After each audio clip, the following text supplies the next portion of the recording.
At 6 in the morning, I yelled from downstairs, "Sarah, Sarah, get down here." I came to her room and got the ironing board up when my mother-in-law called me. I struggled to process what she was doing here. She was a town nearby, as in, I was just like, well now, what the hell is she doing? My hands were shaking. But now you start to talk to her on the phone, and so that, cool. But then at some point in time, you see this girl face to face. I cried back to her, coming mother. As I went down, she roamed every room of the house with a proud face on. "What kind of a mess is this? You call this a home?" she bellowed as she kicked anything that got in her way, headed for it. "Ah, it's cool," I replied. "Fine. I must get out. Why should my son have to live like this? Heck, you can clean right. You're useless," she continued. Before I could answer, she chucked a dried flower from across the room, and it hit me in the face. "What even is that? Is that a flower? You cannot even water it." "Mom, I was busy with work." "I know, but is that an excuse for you not to clean the house? You only have two things to do: work and clean, and you cannot even do great in both. Worthless." She snarled at me. I was controlling my emotions, but I could hardly take it anymore. My tears were slowly falling when my husband came down, wearing the suit that I had ironed. "My love, it's half done," I said as I went close to him and touched his suit. It was not done yet, but he pushed me so hard that I stumbled and scratched my arms on the coffee table behind me. "I'm already late and you're moving so slowly. You're such a slacker. You don't get things done around here. Idiot," he shouted. "I'm sorry, your mother called me," I tried to explain. "Oh, and now it's my mother's fault. If you had woken up earlier, my suit could have been ironed on time. My love, you know that I did the midnight shift earlier at the store. I have to work overtime for us to pay this month's rent." David slammed the wall, and it startled me. "Enough with your excuses. That's the price you pay for dropping out of college. You don't have a decent job that can provide for us. Don't stress yourself out, son. That is no good for you. Just remember that today is going to be a big day, and soon you will get out of this hellhole," his mother said, whispering to David as she calmed him. They left me right there and then, without any words of goodbye. I heaved a deep sigh. If only you had a job, we would live a comfortable life. But here you are, a jobless, spoiled, and abusive little prick that relies on his wife for money. And if only you didn't have a tolerating and inconsiderate mother, then all of us would live happily with no toxicity, I thought to myself. These are the words that I wanted to tell him and his mother straight to their faces, but I didn't have the guts. Even now, I could feel my knees shaking. I quickly cleaned the house and left for work. While driving to the office, I remembered my husband's words earlier. I dropped out of college to marry him because he got me pregnant. He hesitated to ask for my hand initially because he wanted an easy life, friends, parties, and lots of trouble. But my mother insisted that we marry each other to save our family's reputation. With that, we got married at the early age of 21. The first few months of our relationship were beautiful as we were expecting a fantastic baby girl. But I had a miscarriage, and right then, my husband started to change. Now, 2 years into our marriage, we were not blessed with another baby anymore. Ever since, I have been the only one that worked.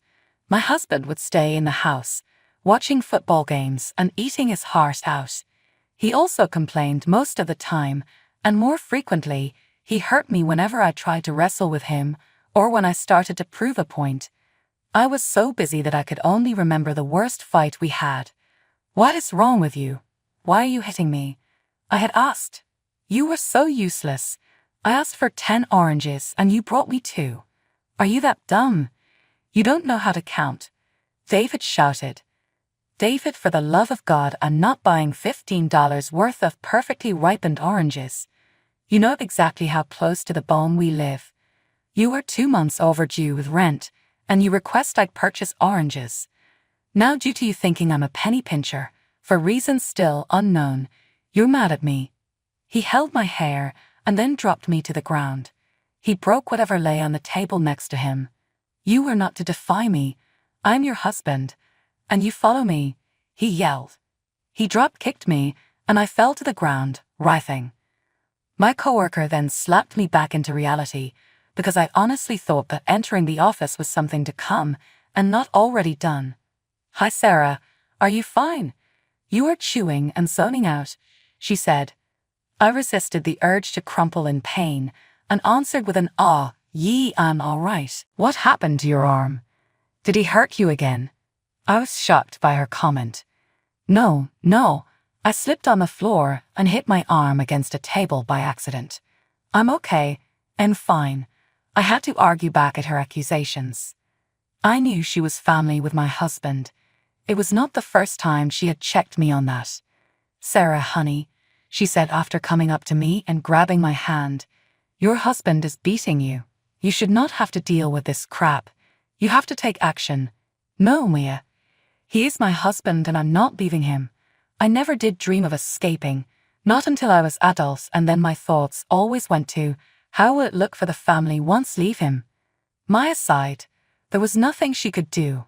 I refused to listen and began working hard. As night and day, I reached back home. He's going to work overtime and found out he made my mother-in-law angry, so I skipped the second job. Meal prepped dinner because, well, whatever she said hurt hubby pump butt. Then I saw my mother-in-law reading a book as she sat on our couch, and I cried.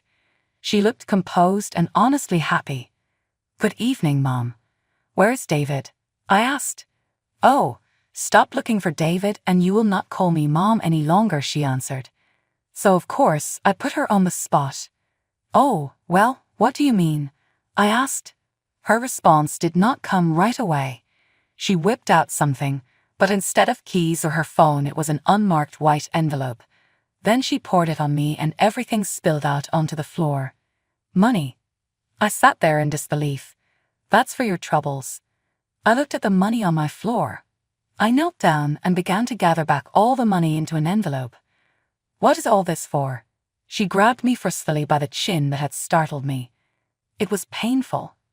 Raising my chin and obliterating her gaze with mine, she said, "Take this money and leave my son alone. He is to marry a wealthy girl, the daughter of a politician, a complete opposite of a worthless person like you. Now take this money, and I'll file the divorce papers or disappear from our lives and forget that the wedding happened." I stared back at her. "I will not do that." She chuckled.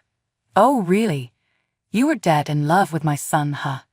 Well, sorry to burst your bubble. My son loathes you. You're the reason why he is trapped in your stupid, boring life. You lured him into this prison." With every word she said, she gripped harder, making it more painful every second. "That is not true. You're just clouding his judgment. I did everything to provide for this family, and now I'm the bad guy. You're so funny and pathetic. Of course, you must provide because you dragged my son into this.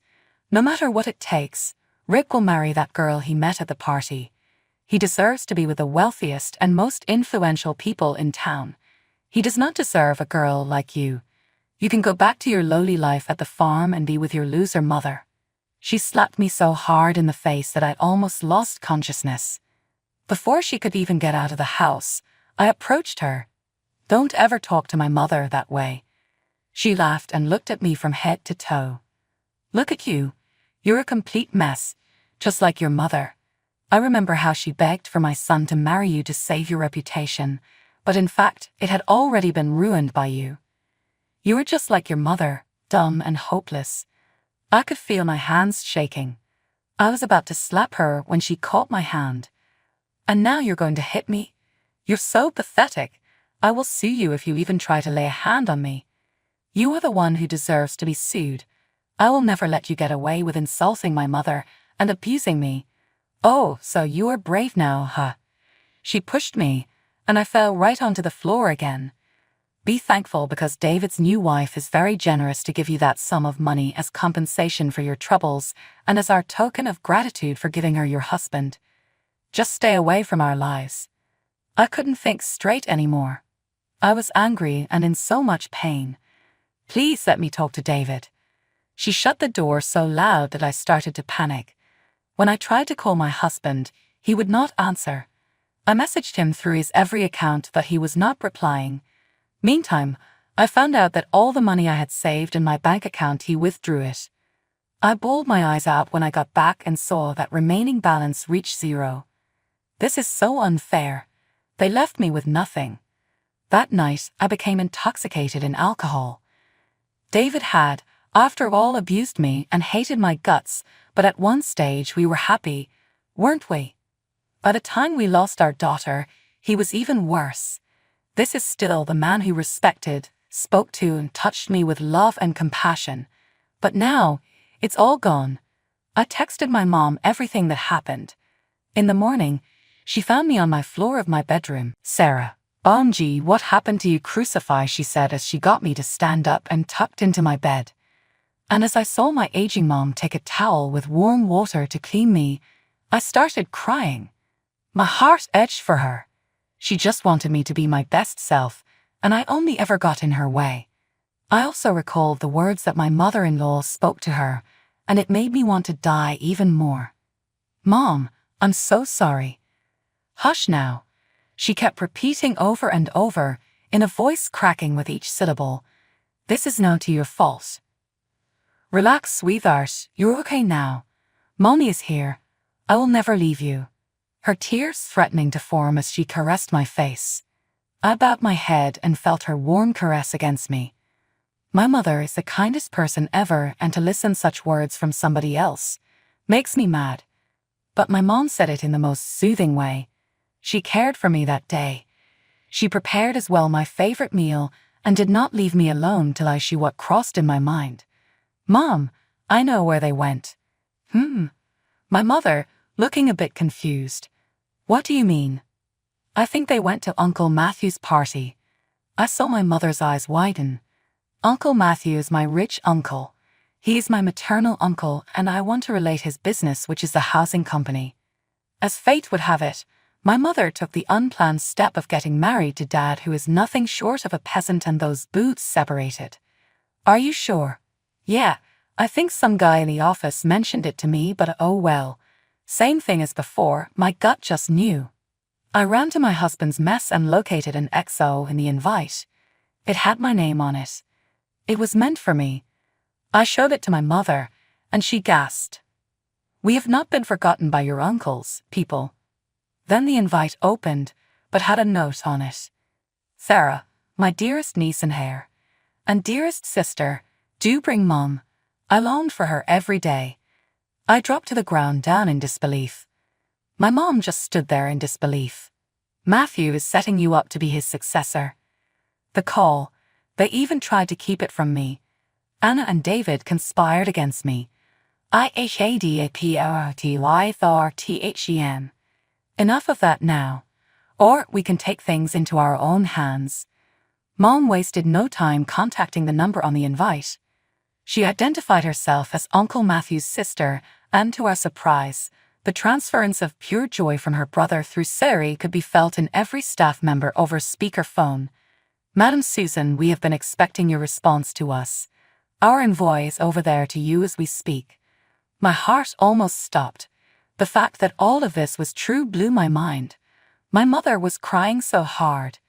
I wondered if Matthew had already forgotten about me. He never spoke to me again for 23 years. Your father died too, so I was hoping to be able for him. Bootstrapped. Next thing I knew, a car pulled up in our driveway. Our move, and it took us to my uncle's place. Once inside, my mother sobbed as Uncle sprinted towards her with his arms wide open and hugged her so tight. Both of them were crying in one another's arms, and hen with me, he gave a hug and landed some kisses on my head. He spoke softly as he said, "I'm so sorry it took me this long to find the two of you. You were never late, Matthew. Now you stay here with me. We are family and we're supposed to be together. That day changed the course of my life and that of my mother. My uncle took us in and he provided everything we needed. I went back to school the next weekend and Mom ran his deal with him. A month went by and I settled into a comfortable life. I would find myself thinking about David from time to time. Someone knocked on my door and I finally woke the fuck up. Come in. Hello, Miss Sarah. Your mother wants me to come and give you a cup of coffee. One of my uncle's maids finally came with some gauze and a small first aid kit toward the end. Thank you, Claire, I smiled. She edged a bit closer to me, and then before she left completely looked back at my laptop like it had more business with her. Forgive my asking, Miss Sarah, do you happen to have a husband? At this, I laughed a little. Yes, I had, but he left me in the gentlest manner. I see. We are so delicate with our hearts, men, for God's sake, see how much they hurt us. But you are also looking familiar to me, madam. I think I saw you somewhere. Maybe. I have a couple jobs that I do. Maybe you've seen me doing one of them. She noted and smiled at me. I shall leave then. I must be bothering you, Miss Sarah. Thank you. I smiled back at her. After she was out, I get a text message from the person I hate most, her mother-in-law. David is filing the divorce papers now. We'll even do appeal with the money for you to hire a lawyer, really. It will be paid for by his latest wife. Be grateful and do your job. And Faye, do us a favor. My heart was pierced. I breathed in deeply and thought of all the silver linings that followed once David was out of my life. Maybe it was meant to happen. I cock-blocked and stopped responding to her texts. Dinner came, and I could sense my uncle's uneasiness. Is there something wrong, Matthew? The company lost funds today from an unknown user. Someone must have gone inside our account and stolen the money. Good thing I already have it covered, and experts are starting to track down the culprit. A glass fell to the floor and broke. I saw Claire swiftly pick up the shards. I'm so sorry. I'll clean this immediately. I could sense the nervousness in her voice. I felt bad for her. The next day, I received another message from my mother-in-law. Stupid girl, meet us at Pitt's restaurant. You're going to sign these papers now. If you don't show yourself, I will do everything to ruin your life. I had no choice but to meet them. As I was about to leave, I remembered Claire. I pitied her last night, and I wanted to give her something, some cash so that she could give herself a break. I looked for her, but the other maid said she went out for lunch with friends. Maybe I'll treat her tomorrow then, I whispered to myself. With that, I headed to the restaurant. The moment I saw my mother-in-law, and even just my husband's back profile, I was already shaking. Also, a familiar silhouette of a girl caught my attention. She was sitting next to David. I went closer to them, and I was in complete shock when I saw the girl's face. I stared at her. And you're finally here. Being late is also one of your worthless traits, isn't it? You have no manners, and you kept us all waiting, especially Madame Claire. You have no shame. We're doing you a favor here. We are making your life easier. You have a huge sum of money now, so sit down and sign the damn papers, or I'll sue. It's you. I interrupted my mother-in-law's speech. I gave Claire a blank stare, ignoring my mother-in-law and husband. How dare you interrupt me? You're the one who steals our company's money, and for the record, you're the one who stole my husband. I could not control my temper anymore, and I shouted at her. My mother-in-law got up and slapped me in the face. You lost your mind. How dare you yell at Madame Claire and disrespect her? And what company are you talking about? You're talking nonsense, you poor brat. I slammed the table and got up. The next time you lay a hand on me, you'll be in jail. The girl right here is my uncle's maid, and she stole his money so that she could pose as a rich young girl, when in fact she's actually serving me. I'm the heir of my uncle's company, and now I can even buy this restaurant right here and then. You're the one who is disrespecting me. The three of them stared at me in shock. I will turn the three of you into the police. I have both evidence. You slapped me in the face, and all of these people here are witnesses. It will fortify your abuses toward me.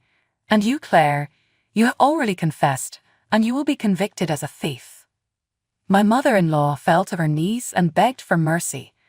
My husband came to me and tried to hold my hands, but I shrugged him off. "The two of you treated me like I was so low, like I was nothing but a dumb and worthless girl. Now it's time for both of you to learn your lessons the hard way." Claire also cried her eyes out until the authorities came and arrested the three of them. My mother and uncle came inside the restaurant and rushed toward me.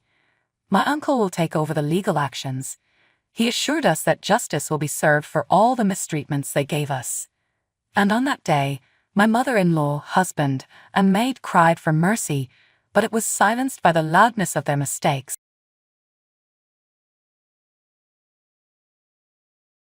Hi, I'm Bianca, and I'm 30 years old. It's been a while since this happened, but I want to talk about it while the details are still fresh. Let me start from the beginning. The first person I want to introduce is my husband, Matt. We met back in high school. I was a shy kid with a lot of anxiety and had trouble making friends, but for some reason, Matt liked me. We were paired as lab partners in chemistry and started talking. It took a long time for me to open up to Matt, but when I did, he asked me out on a date. Matt was one of the most attractive guys at our school, athletic and smart, so of course I said yes. Our one date turned into many, and the more time I spent with him, the more comfortable I felt. I loved that I could finally express myself around someone. Matt was caring and understanding, never pushing me to do anything that made me uncomfortable. I felt like I had hit the jackpot with him.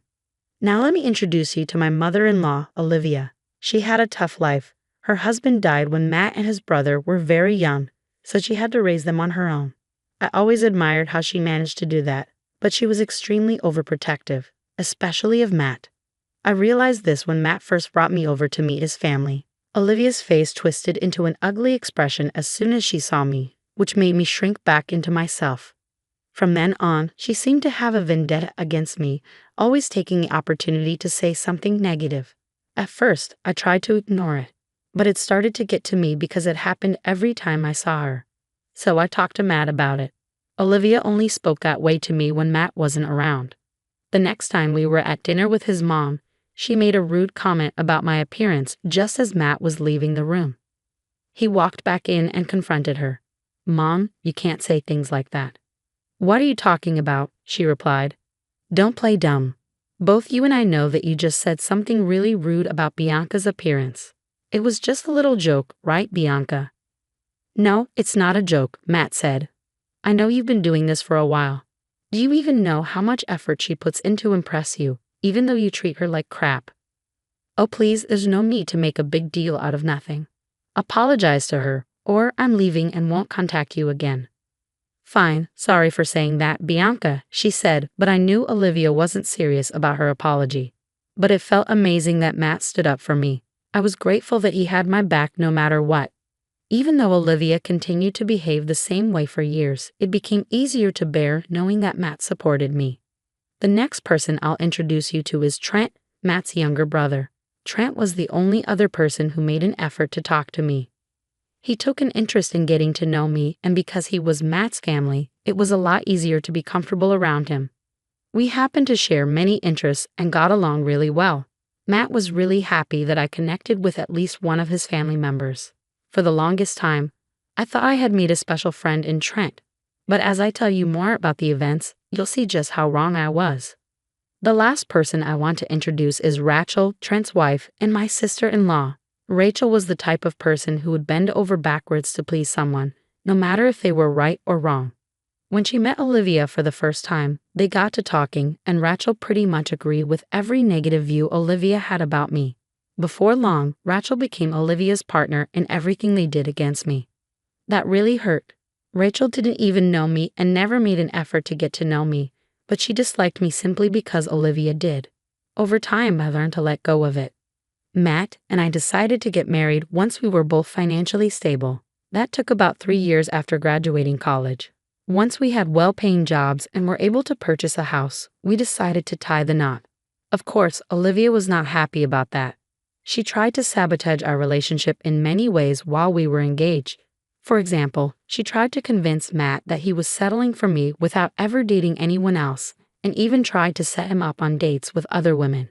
Matt flatly disagreed with her. That one really hurt. I knew Olivia didn't like me, but to actively try to make her son cheat on me was deeply wrong. Matt spent days reassuring me that he would never cheat and would never listen to anything his mother said about me. I knew he wouldn't, but just the fact that Olivia was trying to get him to hurt. At our wedding, Olivia pulled another stunt to disrupt the good mood. When it was her turn to make a toast, she began talking about how her son was marrying a woman she disapproved of and genuinely hoped he would come to his senses soon and leave me. I cried, obviously, but Matt was furious. He had Olivia kicked out, and for the rest of the night, he never left my side. That incident led us to cut off contact with Olivia. We didn't speak to her except during the holidays for the next 2 years. We only saw her at Trent's wedding. We tried our best to avoid her because we were happy for Trent and wanted to celebrate his big day. Somehow, Olivia managed to corner us and asked to talk. Matt didn't want to give her a chance, but I asked him to let her speak. After all, we could hear her out without accepting what she said. "Look, I just wanted to say that I'm really sorry for everything I said that day at your wedding," Olivia began. Matt responded, "If you were really sorry, you would have come to our place and apologized. You had 2 years to do it, but you never did." I was embarrassed. There was no excuse for my behavior on my son's big day. I should have realized that if my son was happy, I should have been happy too. I guess I just didn't have the courage to face you. Okay, but we did call you on holidays and your birthday. Even if you couldn't apologize face to face, you could have done it over the phone," Matt pointed out. "It was just very hard for me, but I'm owning up to my mistake. I'm sorry. I'm still angry with you, and if Bianca doesn't forgive you, we'll go back to how we've been these past 2 years, Matt declared. I appreciated that Matt let me have a say in it. Unfortunately, I was very big on keeping family close, so I told her I forgave her. I didn't want Matt to be estranged from his only parent. Olivia seemed very grateful, and for a while, she treated me well. Then, about a year later, she went back to her old ways. This time, Rachel joined her. They would constantly mock me, no matter what I said or did. They always found a way to make fun of me. I tried my best to let things go and kept Matt calm too. I knew that if either of us said or did anything, it would end with us cutting all ties with Olivia, and I didn't want that. One weekend, Matt and I were rudely interrupted by Olivia, Rachel, and Trent. It was supposed to be a relaxing weekend, but we were startled by banging on the front door. I lazily made my way to the door, and as soon as I opened it, Olivia and Rachel pushed past me and walked in, followed by Trent. Each of them held a box that looked heavy. As Matt walked over to the living room, I could see he was just as confused as I was. "What's going on? What are you guys holding?" he asked. "This right here is proof," Olivia declared. "Proof of what?" Matt asked. "Of Bianca having an affair," Olivia said. "Excuse me? What makes you think I've been having an affair?" I asked, shocked. "I always knew there was something wrong with you, and I wasn't alone." Rachel felt the same way too. "I mean, at every family gathering, you suddenly had work. Once or twice, it's fine, but every single time? That's suspicious," Olivia accused. "It's not suspicious. I'm literally an on-call nurse. You guys just happen to be there whenever I get called. And I get called in other times too," I explained. "Wow, you're bold. You're lying right to our faces when we have proof," Rachel interjected. "Matt, I swear I haven't ever cheated on you. I don't know what proof they have. But I promise you it's not me," I pleaded. "Calm down, Bianca. It's okay. I doubt you'd ever cheat on me. I'm just curious to see what Mom and Rachel found," Matt said. "Believe me, your views about your wife are about to change once you see this." "How did you even get this evidence?" I demanded. "Rachel and I hired a private investigator who followed Bianca around for the last 6 months," Olivia explained. "We just got the evidence from the PI's office and came here straight away. That's beyond creepy and violating. What the hell is wrong with you guys?" Matt exclaimed. "You have no say in anything, you cheating piece of crap," Rachel snapped. "Enough. Let Bianca and I see the evidence," Matt commanded. I was furious. What had I ever done to these two? I had always stayed out of their way, and yet they tried to come between Matt and me. Hiring a private investigator to follow me around for 6 months was beyond deranged. I was more than curious to see what this so-called evidence was. Matt looked at me, and for a moment, we had a silent understanding that everything was going to be okay. Matt knew I could never cheat on him. My social anxiety was almost crippling. It took a long time for me to get comfortable with someone. He knew firsthand how hard it had been for him to get me to even talk to him. The last thing I could possibly do was talk to some stranger and sleep with him. Working as an on-call nurse had helped me manage my anxiety, but I still shut down for hours after work. Matt had seen and dealt with all of that from the start of our relationship. I had always thought I would be single forever, so when the universe gave me the perfect guy, why would I do something so horrible to him? We opened one of the boxes and saw a large number of pictures and some investigators' notes paired with them, but none of the pictures had any clear faces. The woman did look shockingly like me. For a second, my heart dropped. I turned to look at Matt, and his face had drained of color. I began panicking, searching the pictures for any signs that might prove it wasn't me. I could hear Olivia and Rachel sniggering behind me. I was close to giving up and crying until I came across one picture where the girl had a tattoo on her right arm. I had no tattoos. I showed the picture to Matt, and his fear turned to confusion. It was like we were speaking in a silent language. We knew we had to figure out whose pictures we were looking at. We opened the other two boxes and began scouring through those pictures and notes. That's when, in one of the notes, the investigator mentioned me getting into a car with a particular license plate. The license plate looked very familiar, but I couldn't quite put my finger on it, so I showed it to Matt. He took one look at it and burst out laughing. All of us stared at him in confusion. Matt then leaned down to my ear and whispered whose car it was. I was so shocked that I couldn't help but burst out laughing too. Olivia, Rachel, and Trent looked very confused now, waiting for either Matt or me to explain what we were laughing about. But that never happened because Matt and I kept going through the pictures, lacking even more. Olivia and Rachel were visibly irritated and spoke up. "What's going on? Why are you guys laughing at the proof of Bianca cheating?" "Yeah, are you one of those couples that don't mind a third person?" Rachel added snidely. "Oh God, no, absolutely not," Matt replied. "We just found out something really, really funny." "What could possibly be funny about cheating?" Olivia asked incredulously. "Oh, that's not me in the pictures," I explained. "Yes, it is. We looked through a couple of the pictures, and it's definitely you," Olivia insisted. "Look at this one picture. See the tattoo on the girl's hand?" I pointed out. "Yeah," Olivia responded. "Bianca doesn't have any tattoos," Matt said.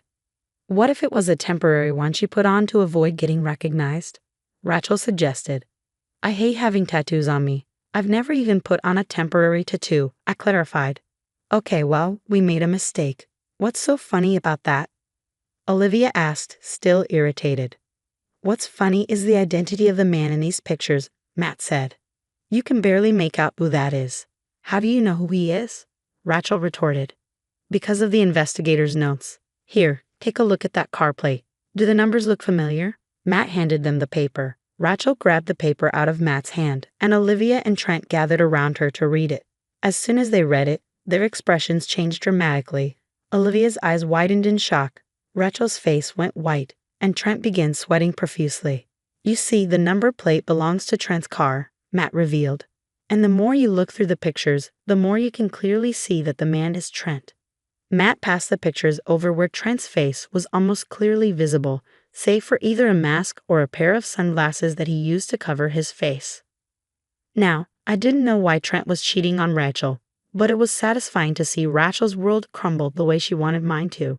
I decided to let Olivia and Rachel start the drama. I retreated and stood next to Matt, trying her hardest not to break into laughter. "Trent, what is this? Are you cheating on me?" Rachel demanded. "Listen, I can explain," Trent stammered. "Are you serious? This is not how I raised you," Olivia exclaimed. "I'm sorry, but I never loved Rachel to begin with," Trent admitted. "What? Why? What did I do that was so wrong?" Rachel asked, devastated. "You didn't do anything wrong, Rachel. I was just in love with someone else from the start," Trent confessed. "Who was it?" Rachel asked, her voice shaking. "Bianca," Trent revealed. "What? Excuse me? What the hell is wrong with you?" Matt exploded. "Man, really? You were in love with Bianca? You chose this ugly witch over me? Why? Since when?" Rachel was in disbelief. I've been in love with her since Matt introduced her to us. She was just so beautiful and calm and quiet. I don't know, I like that. Plus, when she did get comfortable enough with me, I found out that we shared a lot of the same interests, Trent explained. Oh God, I'm going to be sick. So you found someone who looked just like Bianca? Rachel asked, horrified. I knew you guys were already trying to ruin their marriage. I sort of hoped I could speed it up, and if they did get divorced, I could swoop in and have her, Trent admitted. First of all, she is not some property that you can have.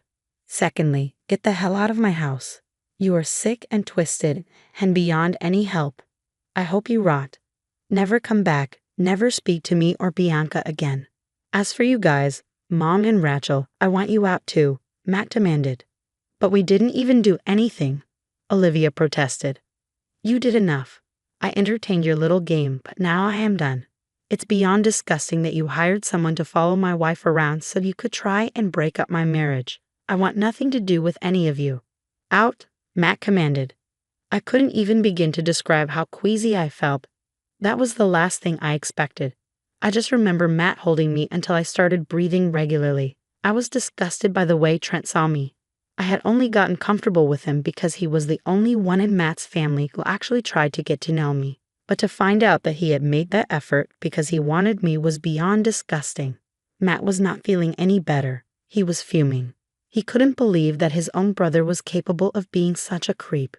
He promised me that he would stand by any decision I made regarding everything that happened. I obviously wanted zero contact with all of them, especially Trent. I never wanted to see his face ever again. Of course, Trent did try to reach out to me about a month after everything had happened. He actually tried to convince me to leave his brother again. I later found out that he had sent those messages to me after he had gotten divorced and lost everything he had to Rachel. I had blocked him right away then, but when I think back on it now, it's amazing that he possessed that amount of audacity. Anyway, I had to go back to therapy for a while after that incident. I needed a place to vent about my feelings, and since it concerned his brother, Matt would get too wound up about it. He too went to therapy to sort his feelings out. It's been about a year since all of that happened. Matt and I have moved on and are living full and happy lives. We haven't seen or heard from Olivia or Rachel since then. I hope, if nothing else, that they learn to never meddle in anyone else's life. Back then, I was a mess after finding out what Trent thought about me, but now I'm at a place where I can laugh at it. I'm glad I came out of it strong, and even more glad that Matt and I's relationship also grew stronger. Always make sure to be kind to all those in your life.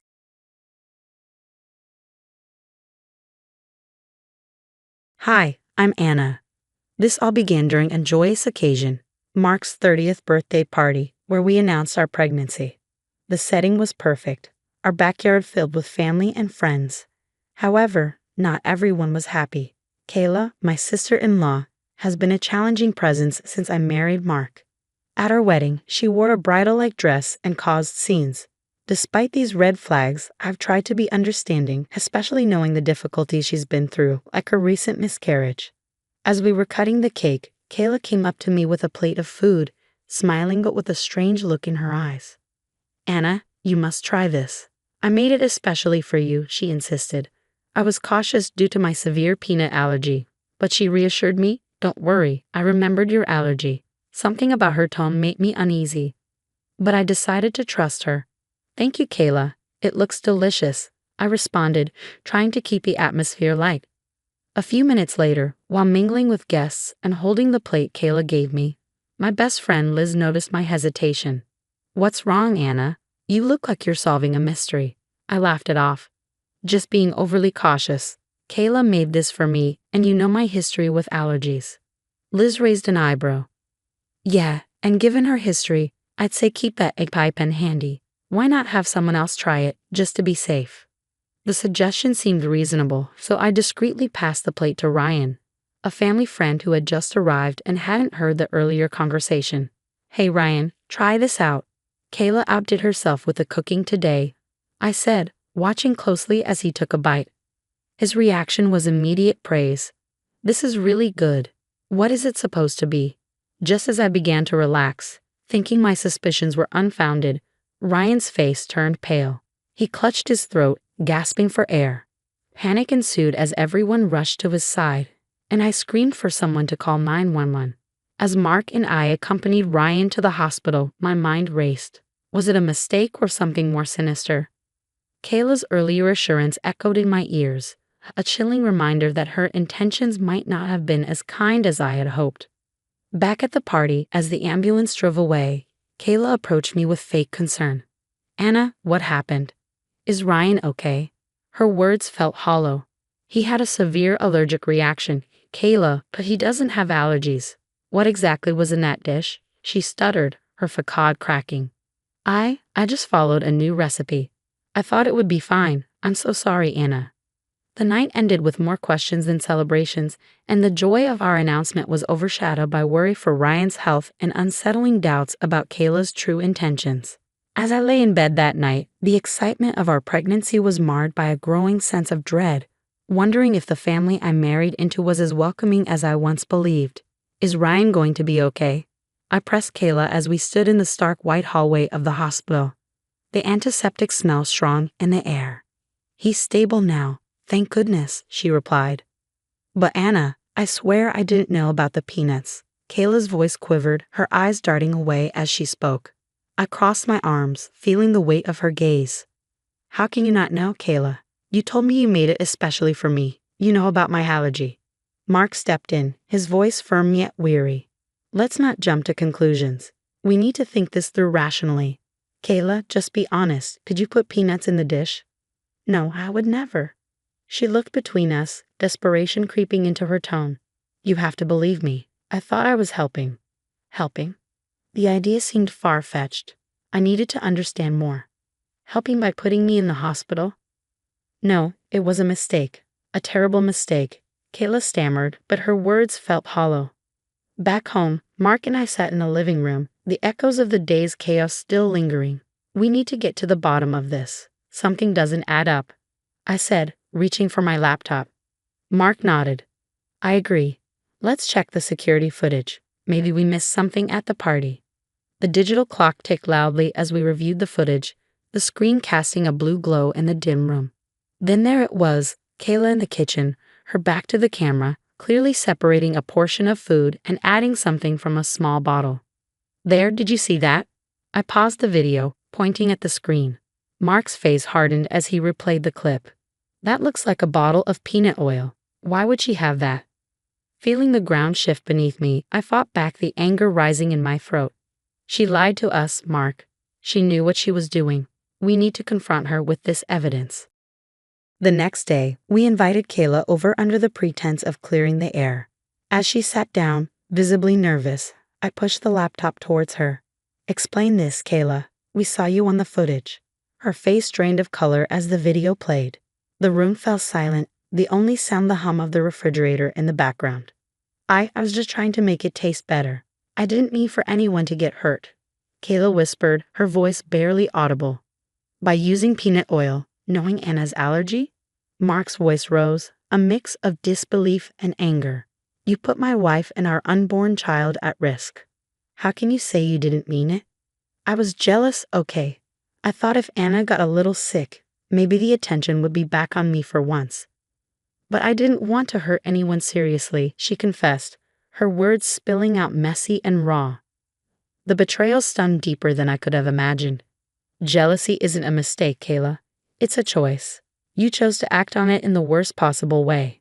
As she sobbed, apologizing profusely, I realized that some lines, once crossed, could never be uncrossed. Our relationship, whatever was left of it, had been irreparably damaged by her actions. Mark stood up, his decision clear. "You need to leave, Kayla. We need to think about what comes next." As the door closed behind her, the finality of the moment settled around us. The trust was broken, and the road ahead was uncertain. But one thing was clear. We had to protect our family no matter what. "After everything, you still called the cops on your own sister-in-law." Mark's mother, Evelyn, confronted us in our living room, her voice thick with disbelief. "We had to, Mom. What Kayla did was not just wrong, it was criminal. She could have killed Anna and our baby," Mark replied, his voice firm yet filled with sorrow. "But she's your sister. Couldn't this have been handled within the family?" Evelyn persisted, her eyes searching ours for some sign of leniency. Handling it within the family doesn't change what she did. We can't just sweep it under the rug, I said, unable to believe we had to justify our actions. The doorbell rang, slicing through the tense air. It was Detective Simmons, the officer handling our case. He stepped in, nodding politely. Good afternoon. I have some updates on the investigation. Evelyn excused herself, the atmosphere too much for her, leaving Mark and me with Detective Simmons. We've reviewed all the evidence, including the security footage and testimonies from the party guests. It's clear that Kayla acted with premeditation. We're proceeding with charges of attempted poisoning, he explained, his tone professional but empathetic. What happens next? Mark asked, his hands clenched in his lap. Kayla will be arraigned soon. She'll have a chance to enter a plea, and then the case will likely go to trial unless she opts for a plea deal. Detective Simmons detailed the process. As he left, Mark and I sat in silence, the weight of the situation pressing down on us. We had made the difficult decision to protect our family, but the fallout was tearing everyone apart. The next few days were a blur of legal consultations and family arguments. Kayla's husband, Jason, came over one evening, his expression one of defeated confusion. I can't understand it.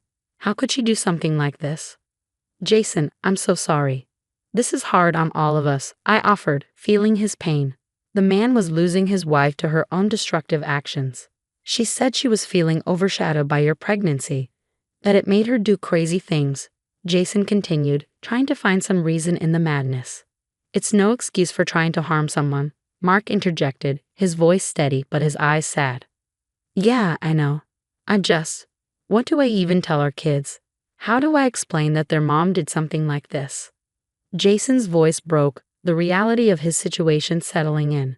You tell them the truth, that sometimes people make very bad choices and there are consequences, I suggested gently, knowing how tough the road ahead would be for him. As Jason left, I leaned against Mark, exhausted by the emotional toll. Do you think things will ever get back to normal? Maybe not the old normal, but we'll find a new normal, one where we can feel safe and focus on our family, Mark replied, pulling me close. The weeks leading up to the trial were tough. Every phone call seemed to bring more bad news or more strain, but through it all, we held on to each other, determined to get through this storm together for our family's sake and for the safety of our unborn child. The door shut softly behind Evelyn as she left, her last words hanging heavy in the air. You two need to think about forgiveness at some point. She's still family. I know, Mom, but it's hard to think about forgiveness when we're still dealing with the fallout, I said, understanding Evelyn's plea, but also knowing the scars would take time to heal. Mark responded, his voice tight with frustration. The rest of the evening was quiet, a stark contrast to the turmoil of the day. I found solace in the nursery, folding tiny clothes and arranging stuffed animals, trying to create a peaceful space amid the chaos. Mark joined me, his hands helping mine. How are you holding up with all this? He asked. It's a lot, but focusing on this, our baby, it helps, makes it feel like there's still good ahead, I said, smoothing a blanket over the crib. A few days later, Liz dropped by with dinner and an eater ready to listen. As we sat at the kitchen table, her presence was a comforting reminder of the support we had. How's Ryan doing now? Any better? She asked. He's recovering, thankfully. It was touch and go for a while. But he's getting stronger every day, I updated her, grateful for her concern. And how are you managing this? Must be taking a toll on you and Mark, Liz pressed, her eyes full of worry. It's tough. Mark's caught between his roles as a brother and a father, and I just want all this to be over so we can focus on being parents, I admitted, the weight of the situation momentarily overwhelming. The trial date approached quickly, and with it a flurry of media interest. Cameras and reporters clustered around the courthouse on the day, their microphones thrust forward seeking a sound bite.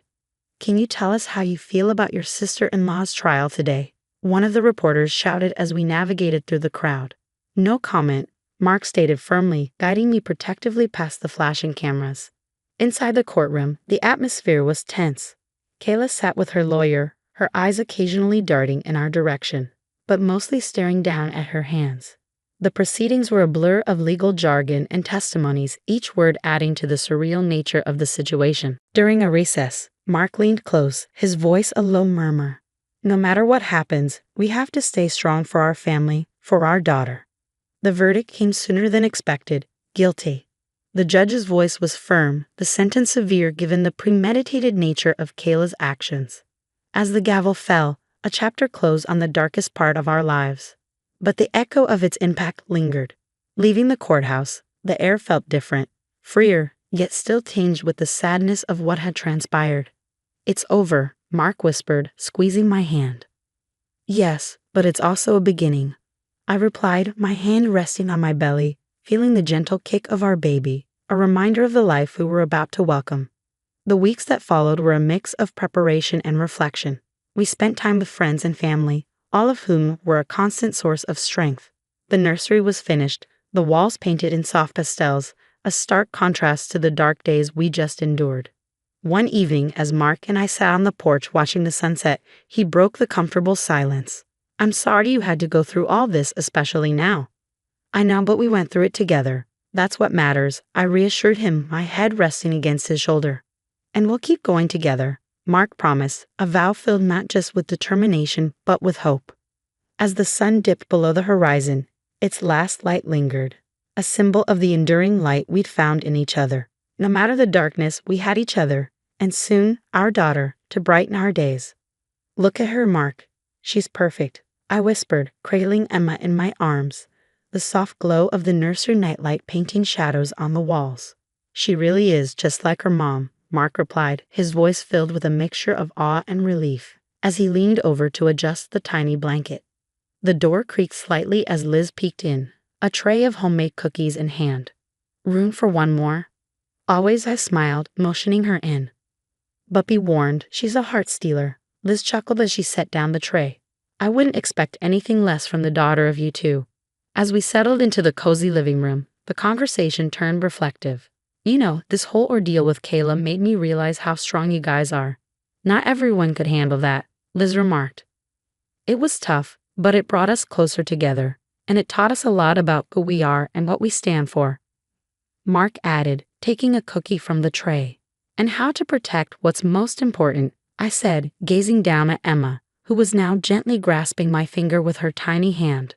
The room filled with the soft sounds of evening. A car passing by, the distant bark of a neighborhood dog. Liz leaned forward, her expression earnest. "So what's the plan now? I mean, how do you move forward from something like this?" "We focus on the positives, on rebuilding, and we make sure Emma grows up in a world where she feels safe and loved," Mark stated, his determination clear. "I can help with that. Aunt Liz has a lot of babysitting credits to offer," Liz joked, lightening the mood. "Deal," I laughed, grateful for her presence and the normalcy it brought. As Emma yawned and settled deeper into my arms, Mark reached over to tuck a stray lock of hair behind my ear. "You know, despite everything, I feel hopeful." Like turning a new leaf, I set my gaze fixed on the peaceful face of our daughter. "We've got a lot of good days ahead, just the three of us," Mark said, his voice a soft promise in the quiet room. "And plenty of adventures. Emma's going to need stories of how her parents overcame the odds, how we didn't just survive but thrived," I mused, a sense of pride swelling in my chest. "Exactly. And maybe one day we'll tell her the story about how her family stood strong together against all odds," Mark concluded, the last rays of the setting sun casting a warm glow through the window. As the night drew on, we continued to talk, plan, and dream, the challenges of the past slowly giving way to the hopes of the future. In that moment, surrounded by the quiet strength of my family, I knew that no matter what lay ahead, we were ready to face it together.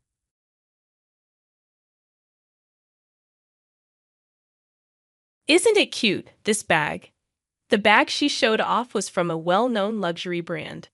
I thought she couldn't afford such an expensive bag. To my shock, she said she stole it from the safe in my recently deceased father's house. However, the money she took was for something concerning her.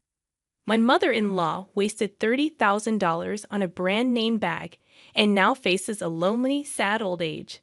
My name is Mary. I'm 39 years old, and I live with my husband, Jason, who is 2 years older than me, and our son, Brian, who is in the 5th grade. We used to live in an apartment until 3 years ago. After my father-in-law passed away, we moved in with my mother-in-law. Originally, the family home was supposed to be sold, and she was going to move into a senior residence. However, she expressed her desire to live with us, even if only for a few years. She said it would be too lonely to live by herself without Jason and the family. For her sake, my husband decided that we would all live together.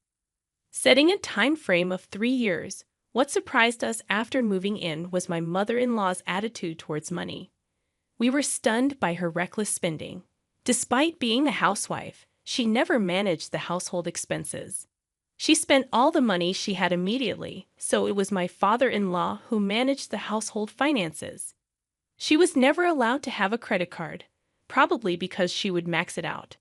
Her daily life revolved around doing house chores with the groceries and items that her husband bought.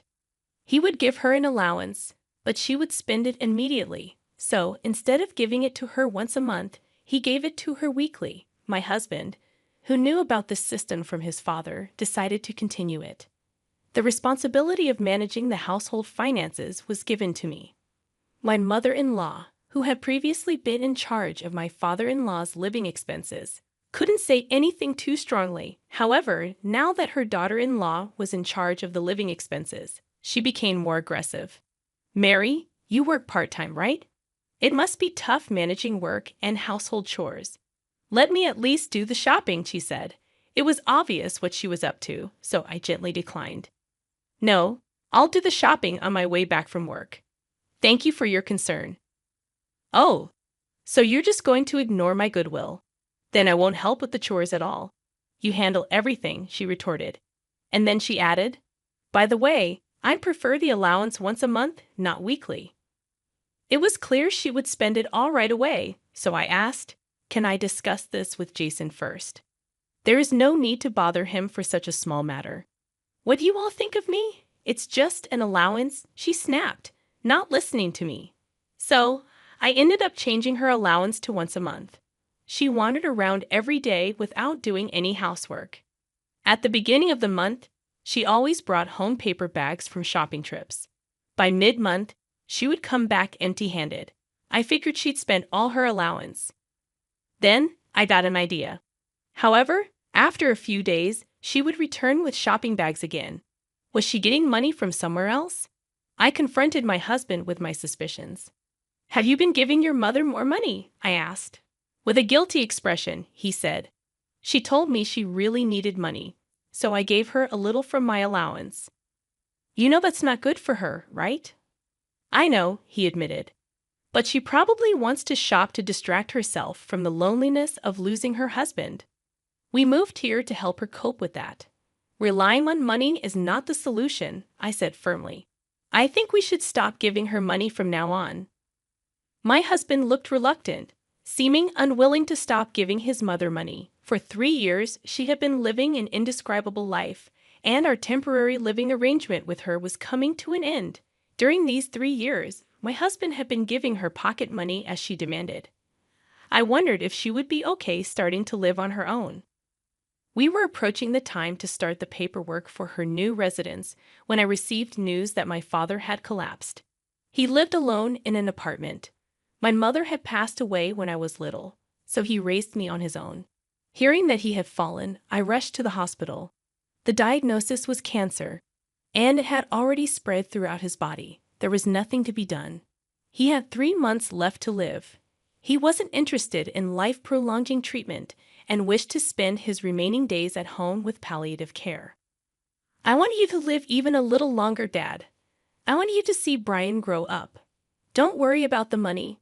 Please get the treatment," I begged him repeatedly. But no matter how much I pleaded, his decision remained unchanged. "I have no regrets in my life. I've raised you, Mary, and I feel accomplished. Now I want to prepare to peacefully depart to join your mother." With that, he was discharged from the hospital and arranged for home nursing on his own. Eventually, I respected my father's wishes and visited him as often as possible with my son Brian.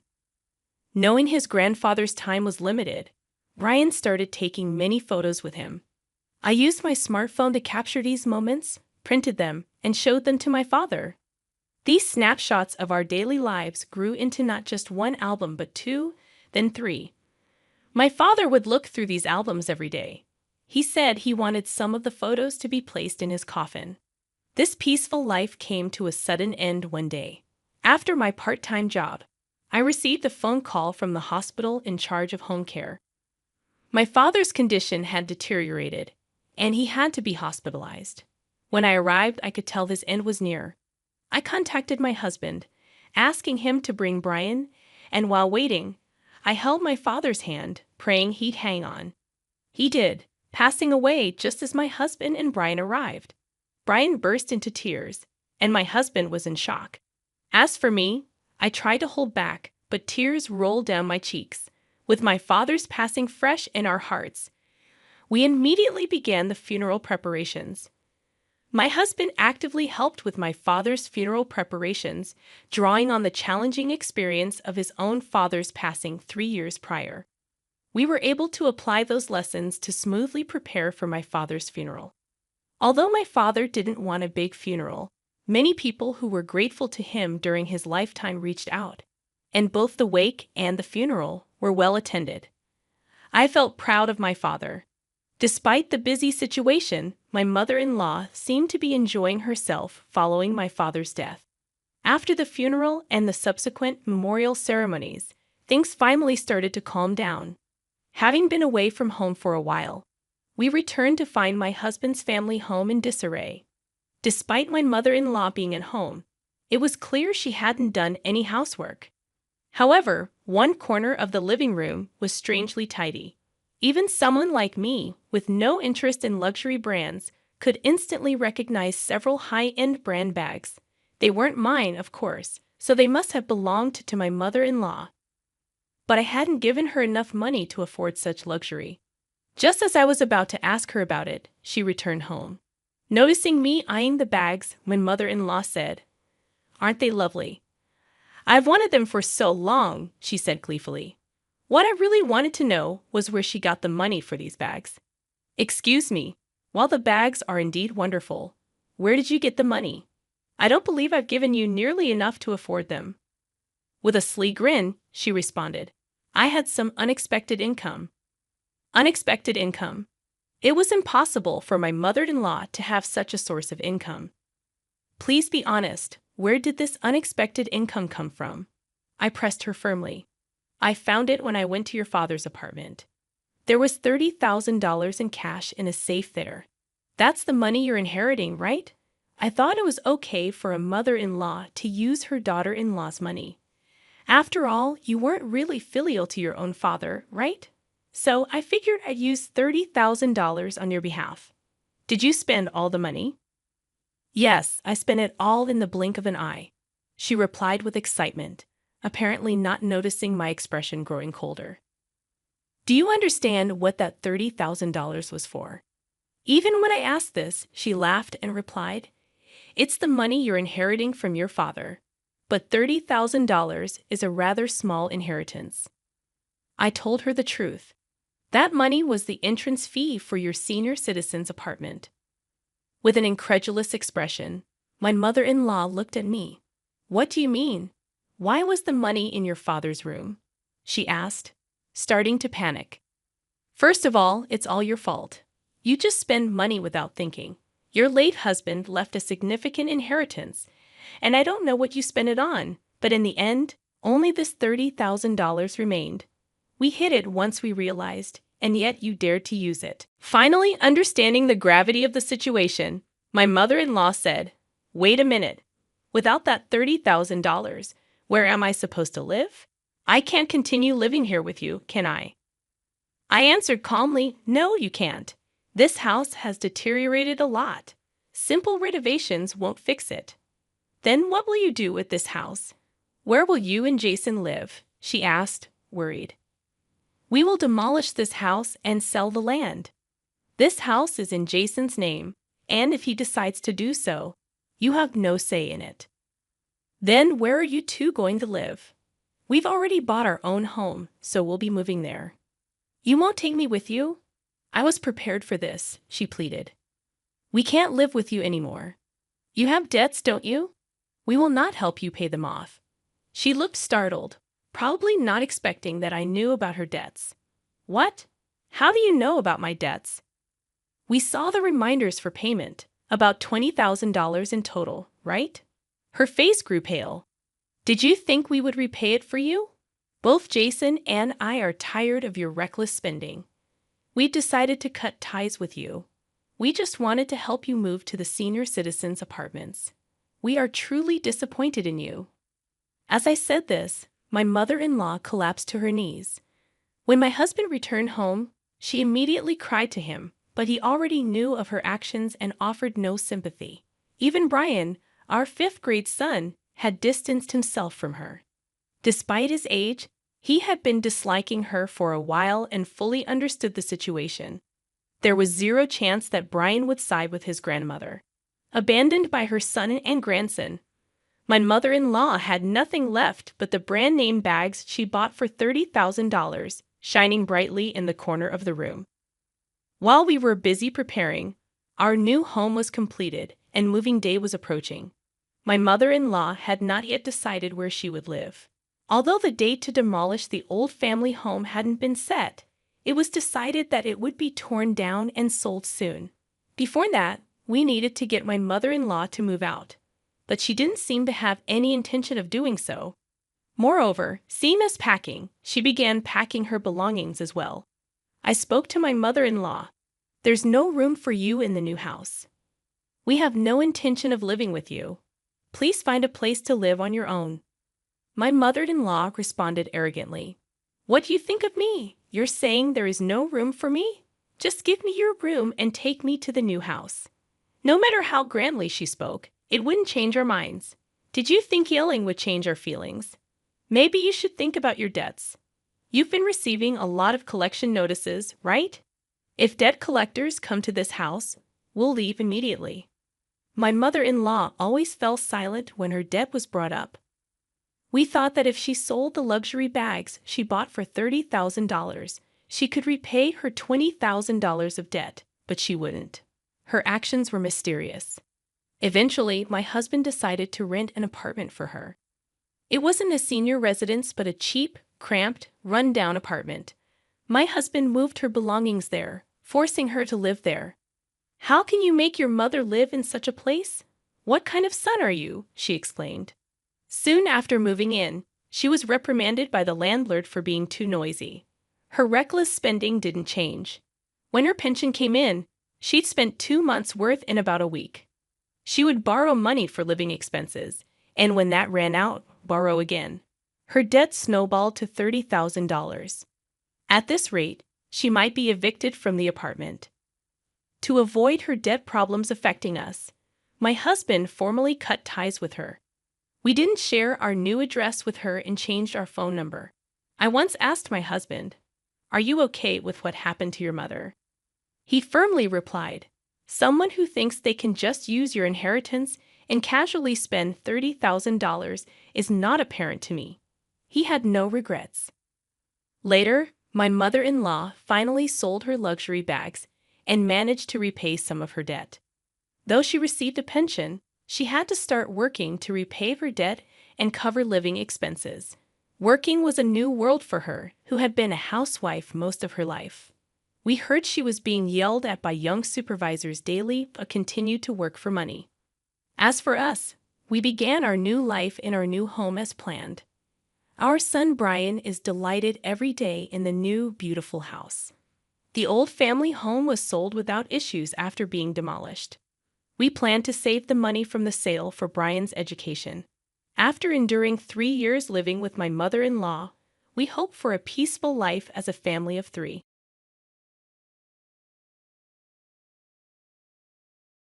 A week after my 75-year-old father's accidental death, I received an unexpected letter.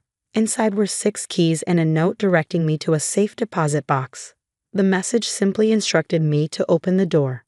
I used the keys to unlock 6 locations, uncovering a horrifying truth that made me want to block out the world. Fueled by a desire for revenge against a specific person, I embarked on a mission to uncover the full story. My name is Lisa Watson, and I am 45 years old. My father was the president of a welfare-related company, and my mother passed away when I was a baby, leaving me with no memories of her. The only connection I have to her is a custom-made necklace that pairs with hers to form a heart shape. However, her necklace was lost long ago, and I only have the one my father gave me. As an only child, I married Michael, an employee at my father's company 20 years ago. He was well regarded, and people believed our marriage secured the company's future. I was a homemaker who enjoyed solving puzzles, a passion shared with my father. Despite a comfortable home life, my marriage was troubled. Before our wedding, Michael was kind, but his attitude changed afterward. Welcome home. I'll prepare dinner. I would say only to hear, I ate out. I don't mean anything. I'm going to bed. When I expressed my loneliness, he snapped, you're acting all cute, and it's disgusting. I hate that kind of thing. His behavior grew colder, and we couldn't discuss starting a family. We remained childless, and by the time I was 40, I had given up on having children. 3 years ago, Michael began coming home late, smelling of sweet perfume. One day, I asked if he was cheating.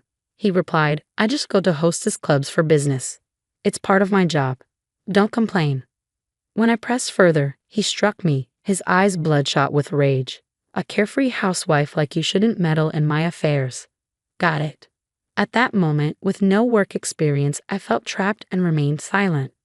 However, my father often said, you can build trust with business partners without hostesses or alcohol. This made me wary of my husband's behavior, so I confided in James, my father's close associate. James, a year younger than me, was like a comforting younger brother, always listening earnestly to my concerns while keeping an appropriate distance. He held a high position in my father's estimation and occasionally visited our home for work-related matters. One day, I asked him, James, what do you think about business partners going to hostess clubs? His response was measured. Times change, and so do people's approaches to work. True. Thank you, I feel better now. If you ever need help, don't hesitate to ask, James assured me. His calm demeanor encouraged me not to dwell on the matter further. However, life took a dramatic turn shortly afterward. 1 month ago, the morning after my husband left for an overnight business trip, I received a call from the police. My beloved father had passed away in an accident.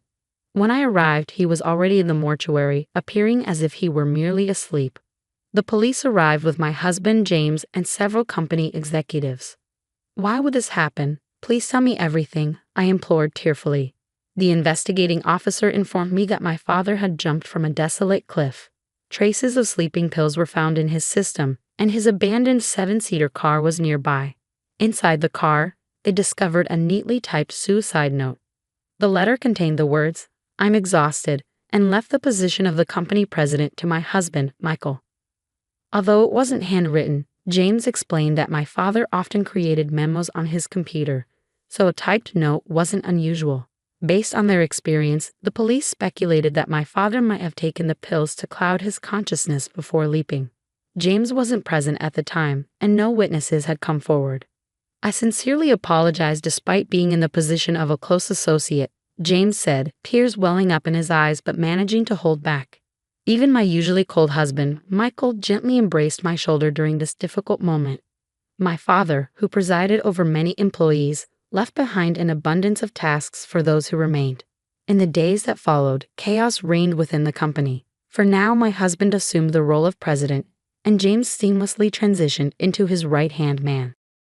Meanwhile, I was busy handling matters related to relatives and acquaintances.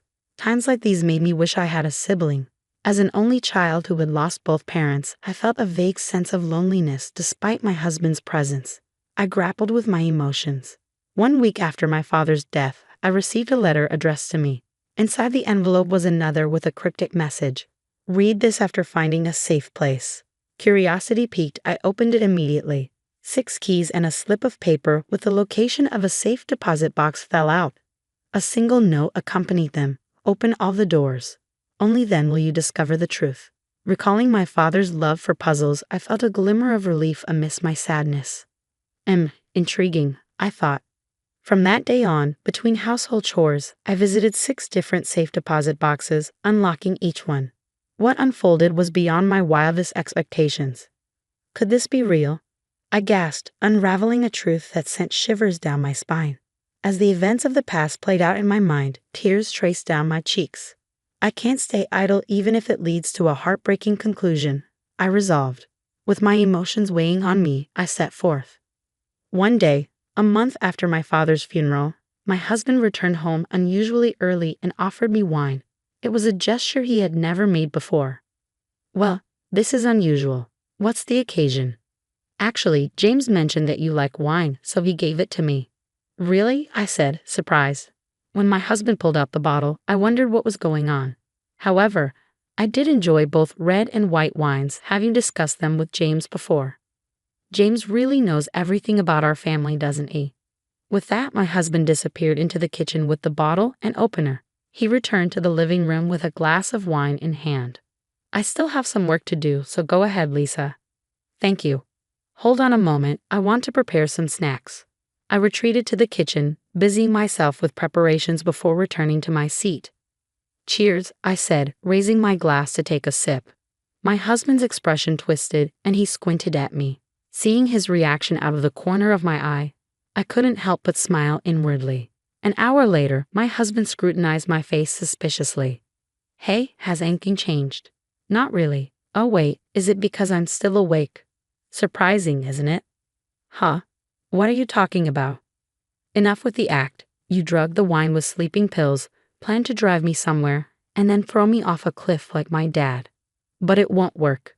In truth, I had been investigating my husband's room until that day. I found a bottle of sleeping pills hidden in his desk drawer. I discreetly replaced the pills with identical-looking supplements and returned them to their original place. His trip to pour wine in the kitchen was actually an opportunity to mix the sleeping pills into the wine. Why are you snooping around my things? Those pills are for when I can't sleep. I don't need your transparent lies. Actually, something like this was sent to me recently. I dramatically spread out the letter and 6 keys on the table. I opened all the doors. Inside were thin papers with scattered words. I layered the 6 flimsy sheets, and lo and behold, they formed a complete sentence. The one who killed the president is Michael Watson. Danger is also approaching you. Take a good look. I pointed at the finished message. Who the hell sent this? The answer was about to be revealed. James, his close associate, calmly stepped forward. The sender was me. Earlier, when I went to fetch snacks from the kitchen, I secretly messaged James and had him hide near the entrance. I had doubts about the president's suicide, so I discreetly investigated various aspects. You were doing that. The day after we learned of the former president's passing, you brought a woman to the president's office, right?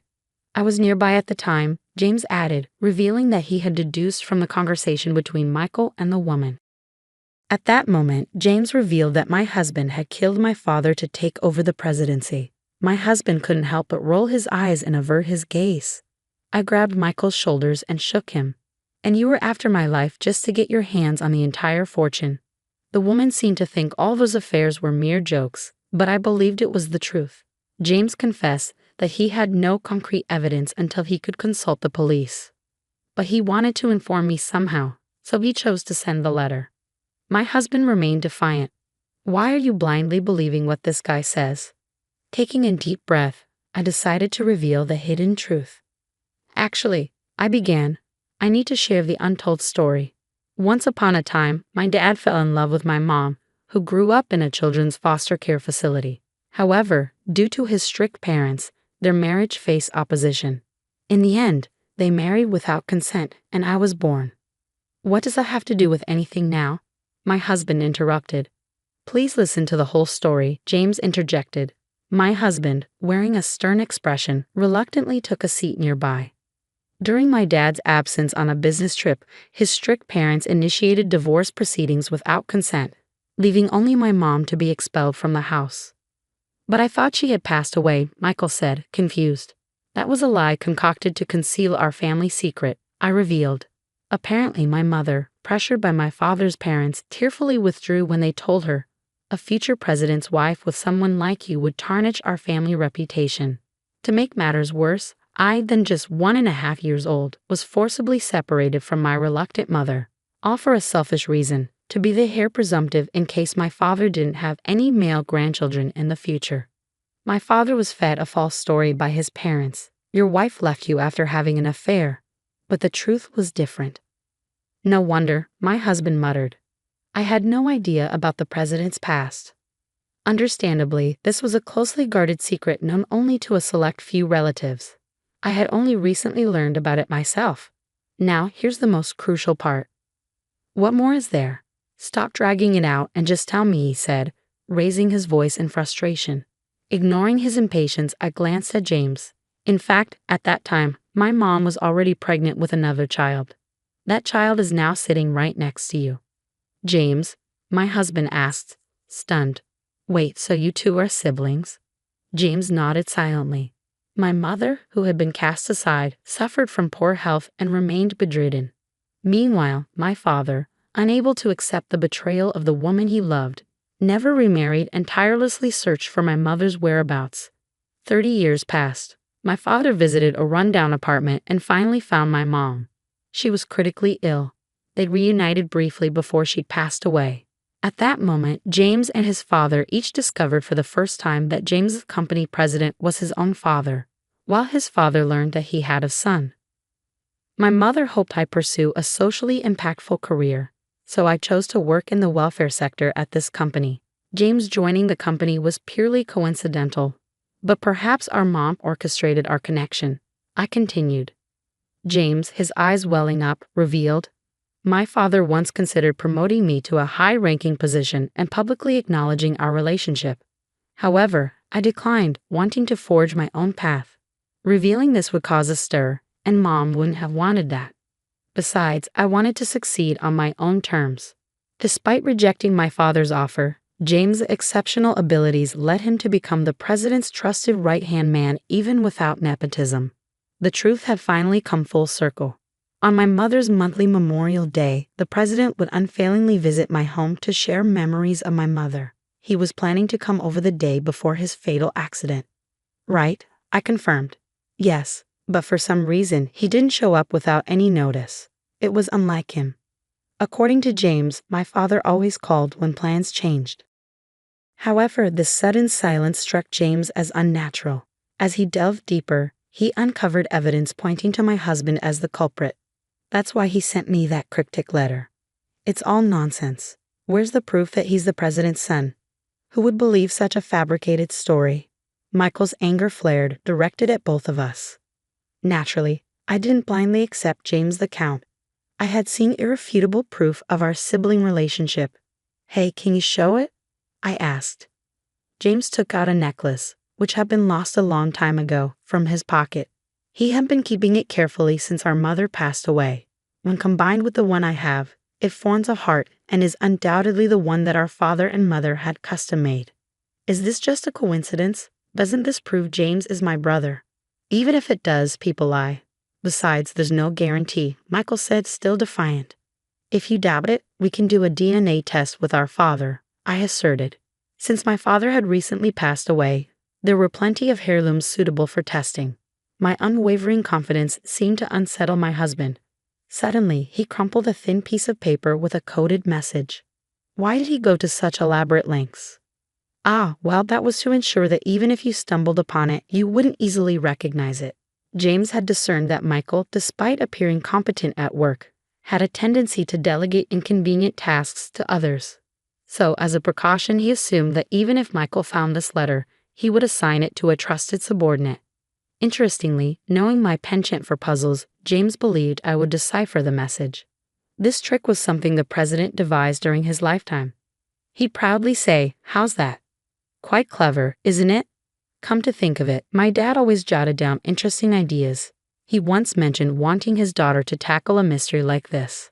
And so with this backstory, my brother and I learned of my husband's crime. Over time, we meticulously searched for clues in his room. We discovered evidence that he had fabricated a false suicide note on his computer. Additionally, James checked Michael's motorcycle ride history using an app. It revealed a one-way trip from the accident site back home. You loaded the motorcycle onto the car, pushed my dad off the cliff, and then used the bike to return home, I exclaimed.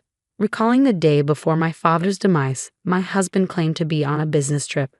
However, according to James, there was no such task. Your marriage to me was probably just about money and status. On the day when Michael secretly brought his affair partner into the president's office, James discreetly followed the woman. It turned out that she was a hostess from a cabaret club. Later, James infiltrated the club undercover. The woman, smitten with James, readily spilled the truth. Why harm my dad at all? I couldn't wait until the old man kicked the bucket. Despite Michael's repeated attempts to retire, my father adamantly refused. James revealed. It seemed my husband couldn't bear to wait for his demise. His selfishness ignited a fiery rage within me. We'll share our findings with the police and request a reinvestigation. But you haven't reported it yet. Could it be because you still care about me? My husband retorted, spouting nonsensical excuses even at this point. James, equally baffled, remained silent. Going to the police would have resolved it through the legal system, wouldn't it? James asked. But I wanted to take matters into my own hands and avenge our dad, I confessed. When I confessed my inner turmoil, Michael finally seemed to grasp the situation he was in. He'd apologized tearfully on the spot. Michael's face was a mess of tears and a runny nose as he looked up at me. His body trembled uncontrollably. However, neither I nor my brother had any intention of forgiving Michael, who had sent our father to the afterlife. What you've done is a serious crime. But please forgive me. Prepare to experience despair, I said. Afterward, with James's assistance, I handed the sobbing Michael over to the police. In a subsequent interrogation, Michael admitted to taking our father's life. With the intervention of a lawyer, the divorce was finalized. The $20,000 compensation was paid from his savings. According to reports, Michael, now confined behind bars, appears to be a mere shell of his former self. The woman, aware of his marital status, had an affair with him and also demanded alimony of $10,000. Meanwhile, James, publicly acknowledged as the president's biological son, has assumed the role of the president. His past accomplishments were duly recognized. I'll be assisting with administrative tasks at the company from now on. My brother and I will join forces to uphold the legacy our father left behind.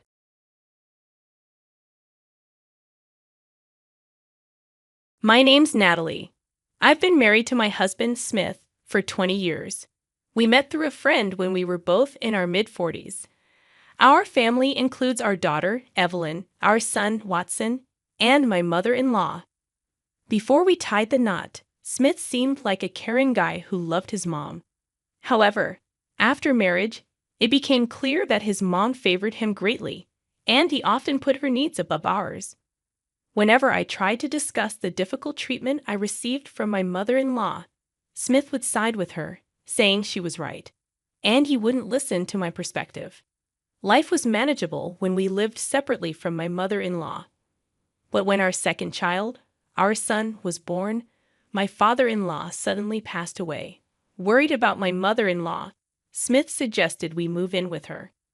After we started living together, my mother-in-law's treatment of me got even worse. With 2 kids to care for and the addition of my mother-in-law's living expenses to our budget, my husband's income couldn't cover everything, including our loans. So I had to find work too.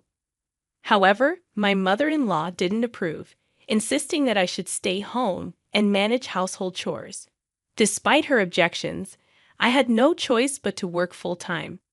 Balancing work and housework became challenging, and I asked my husband for help.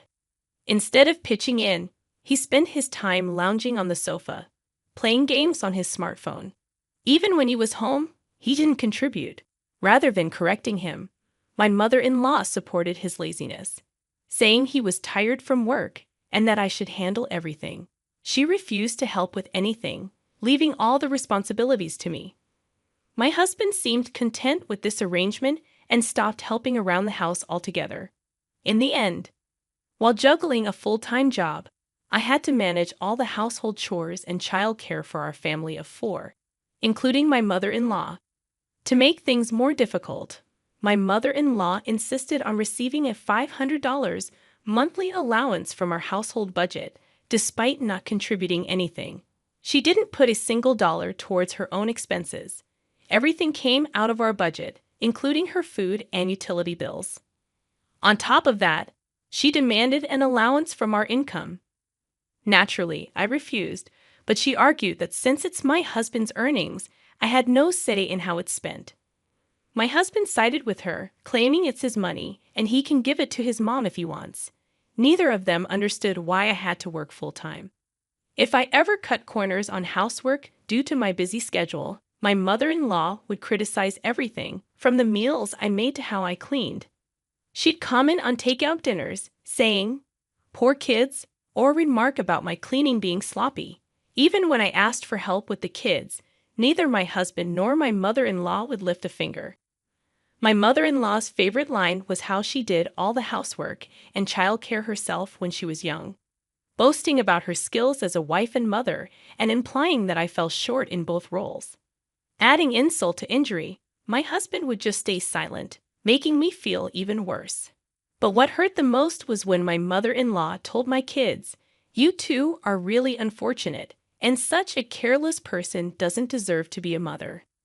Despite never neglecting my daughter or son, my mother-in-law had the audacity to accuse me of being careless. Thinking about how my kids must have felt hearing that made me incredibly frustrated. Then, one day, it came to light that my husband was having an affair. He, who neglected his responsibilities around the house and blamed me for nagging, betrayed me. Even after this revelation, he and my mother-in-law shifted the blame onto me, saying I wasn't a good enough wife. They suggested that if I had complaints, I should just leave. All my efforts to keep our home together felt futile, and I felt something inside me break. As our marital discussions continued, I grew increasingly exhausted. Finally, during one of our talks, I made the decision to leave the house. My mother-in-law neither got angry nor surprised. She simply laughed and dismissed my departure. My husband was indifferent, saying it wouldn't make much of a difference whether I was there or not. It seemed like he already planned to invite his affair partner home. They both believed their lives wouldn't change if I left. I questioned what all my efforts for the family had been for, feeling more empty than sad. When the divorce was settled, I asked my kids what they wanted to do. My teenage daughter and son decided to stay with their grandmother, saying she could handle things. They didn't even consider leaving with me. Hearing their response, my mother-in-law smiled smugly, reinforcing her belief that nobody would want to be with a mother who couldn't manage household chores or childcare. She assured me that she would take care of everything perfectly. "From now on, unlike you," she sneered, "my husband just said, I feel better leaving it to Mom." In the end, I left the house without my kids.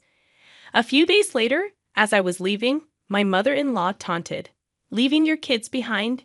You're the worst kind of wife." Months after leaving, I finally stabilized my life. Then, out of the blue, I got a call from my mother-in-law. "Natalie, where are you?" she asked frantically. I had left my contact info for the sake of my kids, but I wasn't prepared for her call. "Why do you need to know? I have no relation to that house anymore," I replied. "What are you talking about? Our home is a mess because you left," she explained. According to my mother-in-law, everything had gone downhill since I left. I was inwardly stunned, unsure of how to react. Mother-in-law continued, "Every weekend, I have to accompany Watson to his soccer club. When there's a match, I even have to drive and buy drinks for everyone when it's our turn. Plus, there are muddy uniforms to wash. No one told me parents had to polish soccer balls. Then, there's driving Natalie to and from her school, and it's costing extra for remedial classes. On top of that, Smith's income isn't enough to cover the mortgage, so now he's telling me to work. I have to get a part-time job. And Smith, when he gets home, he just lies on the sofa. He can't even put his dirty clothes in the laundry basket. I'm tired from working part-time, but he does nothing, saying he's tired. I have to do all the housework and laundry for the entire family by myself. And yet, all she does is complain about the food I make." Mother-in-law's voice was almost a scream, but I calmly responded, "Weren't you and Smith the ones who told me to leave? Weren't you supposed to handle everything perfectly on your own, unlike me?" I could tell mother-in-law was shocked on the other end of the phone. Her current situation was exactly where I had been just a few months ago, working to support the family, handling all the housework and childcare alone, and dealing with a husband who wouldn't help. Except she didn't have me to complain about, so she was better off. Probably the woman who was my husband's cheating partner, whom mother-in-law expected to be a labor force, left him right after I moved out. It would be who would want to join a household with mother-in-law and 2 kids from a previous marriage. They probably thought she would fill the gap I left. But their plan failed, and now mother-in-law finally realized the gravity of the situation too late. And this was exactly the outcome my kids and I had anticipated. Of course, I will say this so that there is no misunderstanding. Let me clarify. Evelyn and Watson are very kind kids.